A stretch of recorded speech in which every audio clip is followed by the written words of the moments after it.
Rouen Impressionné, c'est l'événement d'art dans l'espace public de la ville de Rouen. L'édition 2020 est très originale en fait, puisqu'on vient mixer en fait, plusieurs types de techniques. Au-delà de la peinture qui reste dominante, mais on a également du collage, de la gravure, mais également une installation au Lego sur le palais de justice.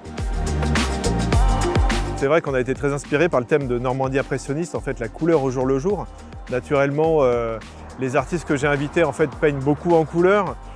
Parfois en monochrome, on a une fresque essentiellement rose, une autre faite de teintes de bleu. C'est vrai que la touche impressionniste a beaucoup intéressé les artistes, mais là ici en fait on a une magnifique interprétation à travers cette maison multicolore, à la fois pointilliste, mais aussi qui vient s'immerger dans un environnement. La force de l'art urbain, c'est de se trouver au contact de l'espace public.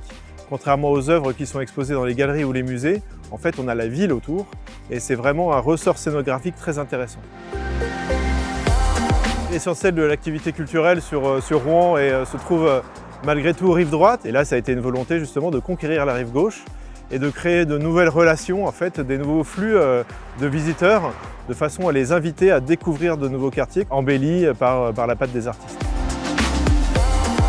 Deux parcours cette année dans les quartiers Gramont et Saint-Sever. Sur Saint-Sever, en fait, c'est l'arcade qui a été peinte par Blo juste à côté du métro.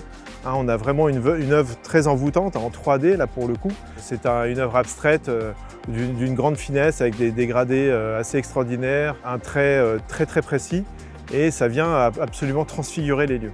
Donc à voir également dans le quartier Saint-Sever le collectif HSH qui a peint la façade de la MJC Saint-Sever de façon interactive. Et en fait, ils ont reproduit une fresque assez cocasse et humoristique.